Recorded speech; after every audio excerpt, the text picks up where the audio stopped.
Bentar. Ayo Drik, udah bergabung Drik?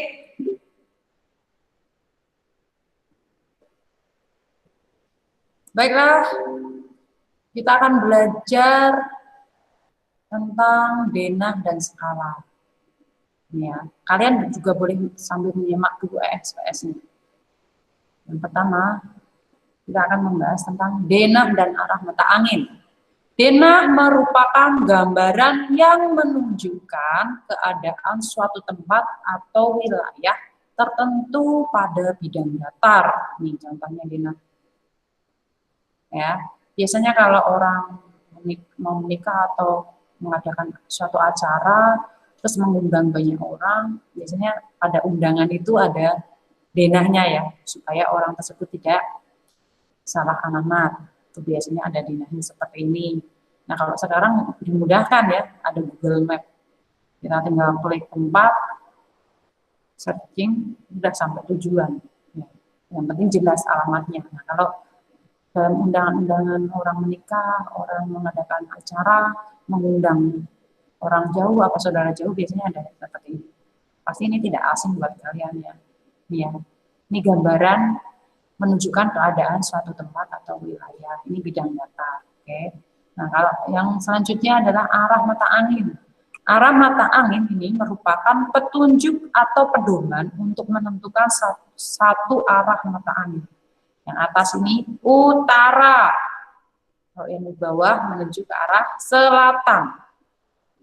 Sebelah kanan misulis ini timur, sebelah kiri misulis ini barat. Ini barat laut, tenggara, barat daya, timur laut. Ya. Timur tenggara, selatan barat daya, barat barat laut, utara timur laut. Gitu ya. Kalau memudahkan kalian untuk menghafal, buat kalian yang jadi kalau utara ke timur laut ini sebesar 45 derajat.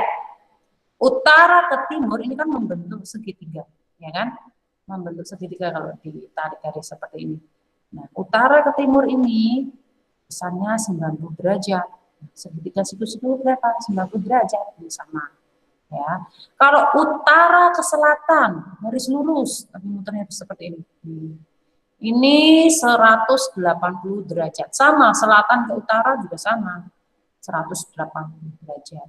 Utara ke barat sama. 90 derajat sama dengan ini ya. Barat, barat daya. Untuk sudut 45 derajat. Seperti itu. Ini arah mata angin kita. Oke.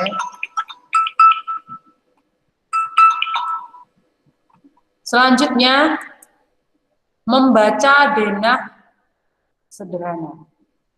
Denah dapat digunakan untuk membaca atau menemukan letak suatu tempat. Nah, berdasarkan denah ini kita bisa menentukan beberapa letak atau tempat ya. Misalnya rumah Jesse, mana rumah Jesse? Kita lihat rumah Jesse berada di sebelah selatan rumah Aditya.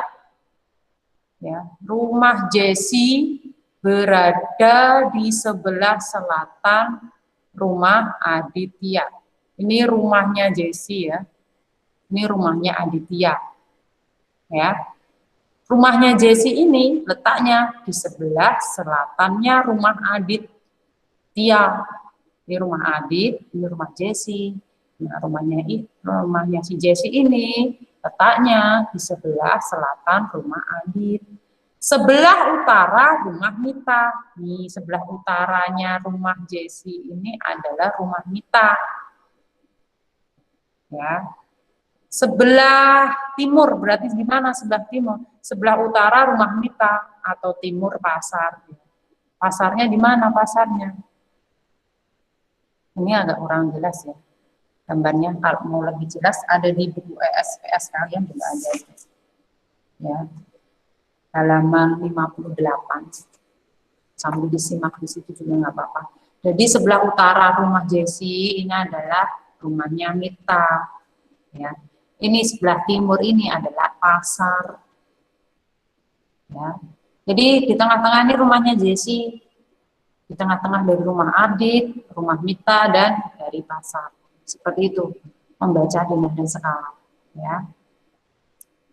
Selanjutnya, menggambar denah letak benda. Langkah-langkah menggambar denah letak benda. Yang pertama, kita menentukan dulu salah satu benda sebagai titik acuan.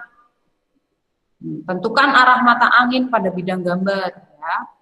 Merah ada arah mata anginnya. Gambar letak benda yang dimaksud dari titik acuan. Misalnya titik acuannya ini, rumah Adit ini ya. Misalnya ada soal, buatlah denah sederhana letak beberapa tempat berikut. Puskesmas terletak di sebelah utara rumah Adit. Rumah Adit terletak di sebelah timur sekolah. Rumah Adit terletak di sebelah barat laut toko roti. Berarti ini kan 1, 2, 3 pertanyaan ini kan ada nama Adit. Nah, berarti titik acuannya kita bikin dulu rumahnya si Adit. Temu ini yang di tengah-tengah ini rumah Adit ya. Nah, rumah Adit. Nah, kalau sebelah utara itu ada puskesmas sebelah utara rumah Adit. Berarti utara di mana nih? Atas nih. Puskesmas. Sebelah utara rumah Adit ada puskesmas. Ini jangan lupa digambar arah mata angin juga. Atas U, bawah S, ini B, ini T gitu ya. Yang selanjutnya, rumah Adit terletak di sebelah timur sekolah. Ini rumahnya Adit itu terletak di sebelah timur dari sekolah. Berarti sekolah letaknya di sebelah baratnya Adit, apa timurnya Adit? Ayo. Nih, rumah Adit terletak di sebelah timur sekolah. Berarti letak di sini ya. Sekolahnya. Rumah Adit terletak di sebelah barat laut toko roti, barat laut. Ini misalnya toko rotinya sini berarti barat laut di sini. Rumah Adit ini terletak di sebelah barat laut toko roti. Ya. Jadi kalau dari sekolah, rumah Adit itu sebelah baratnya sekolah. Tapi kalau membacanya dari rumah Adit, sekolah itu letaknya di sebelah timur rumah Adit. Seperti itu ya. Menggambar denah. Jadi tentukan dulu titik acuannya. Misalnya ini titik acuannya yang disusun lingkari ini adalah rumah Adit.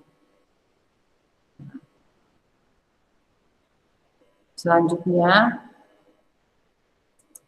menentukan rute perjalanan. Rute perjalanan adalah arah jalan yang dilalui oleh seseorang saat menuju lokasi tertentu. Nih, rute perjalanan dari sekolah ke rumah Adit. Ini sekolahan ya, yang tingkat ini sekolah. Mau pulang Adit ini, Adit mau pulang dari sekolah. Jalan yang harus dilewati mana? Nih, yang ditarik garis kuning ini ya. Kita lihat tuh rumah Adit ada di pojok sini. Berarti dari sekolah ke arah utara, habis itu ke arah timur. Ketemu ini rumah Adit. Ya. Misalnya Adit mau pergi ke taman bermain, berarti dari rumah ke jalan elang, ya kan, ke arah barat, ketemu ini taman bermain.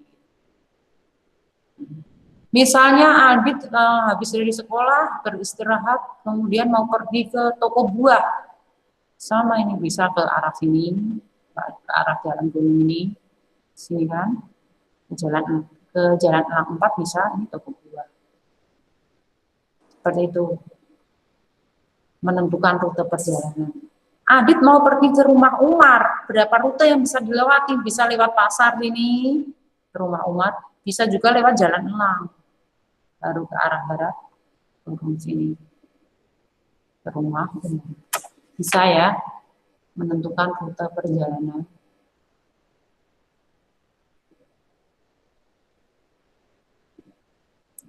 Selanjutnya, posisi benda pada bidang koordinat. Apa itu bidang koordinat? Bidang koordinat itu adalah gambar petak-petak yang tersusun dalam baris dan kolom. Gambarnya petak-petak tersusun dalam baris dan kolom. Misalnya ini sapi. Sapi itu pada bidang koordinat apa dan apa? Bidang koordinat A dan angka 5. A5, ini sapi. ayam. Jadi yang dibaca yang arah sini dulu ya, langsung datar. Ayam. B, 2. Domba, disimak nih, domba. B, 4. Bebek. Ini bebek. Di apa ini bebek? H, 5. Ini bebek. Kambing. Kambing di mana nih kambing? Ada di F, 3. Ini kambing. Bisa ya membaca posisi benda pada bidang koordinat. Kalau disuruh mencari letak benda pada bidang koordinat seperti itu. Jadi dari mendatar dulu.